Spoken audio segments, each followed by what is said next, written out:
राधे राधे दोस्तों।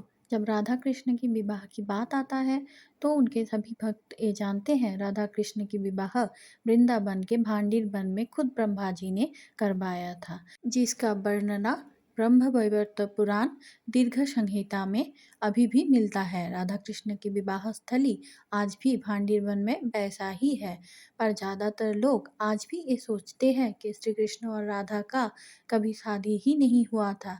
ऐसा इसलिए क्योंकि भांडीर वन में राधा कृष्ण का जो विवाह था वो गुप्त एवं दैव विवाह था। ये विवाह सबके जानने के लिए नहीं था, सिर्फ उनके शुद्ध भक्त ये जान पाएंगे कि उनके विवाह हुआ था।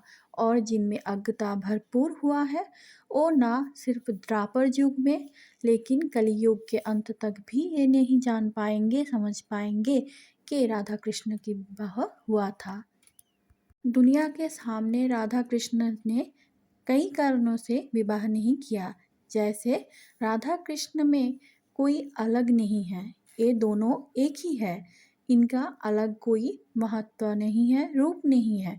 विवाह के लिए तो दो लोग चाहिए, इसीलिए राधा सामने कभी दुनिया के सामने शादी नहीं किया। ब्रह्मा जी द्वारा किया गया शादी राधा कृष्ण ने देवताओं समेत ब्रह्मा जी को खुश करने के लिए ही किया था। दूसरा कारण था श्रीदामा द्वारा दिया गया श्राप, जिसकी वजह से राधा श्याम को 100 साल तक अलग रहना पड़ेगा। ये वो अच्छे से जानते थे, पर समाज के सामने विवाह के बंधन में बंध जाते तो गोविंद राधा जी को ब्रज में छोड़कर कैसे जा पाते। उन्हें राधा जी को अपने विवाहित पत्नी के रूप में अपने साथ ले जाना पड़ता।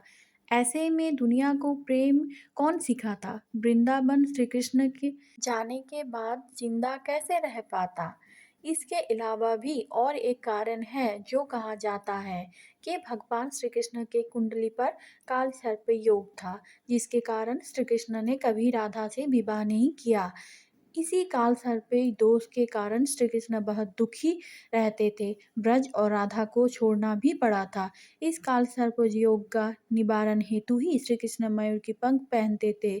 वैसे भी ये कारण बहुत हास्यास्पद है, क्योंकि कुंडली तो उनके बनते हैं ना जो लोग जन्म लेते हैं। श्री कृष्ण तो अपने स्वरूप से खुद से प्रकट हुए थे देवकी और वासुदेव के पास।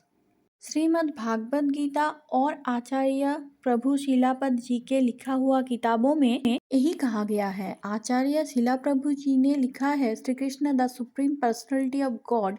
इस किताब में उन्होंने लिखा है, जिस समय श्री कृष्ण जी का जन्म हुआ था तब आकाश में सभी ग्रह नक्षत्र अपने आप ही शुभ स्थिति पे आ गए थे। और श्री कृष्ण तो कर्म के बंधन से मुक्त हैं। श्री कृष्ण तो लीला पुरुषोत्तम है, उनका हर काम एक लीला है।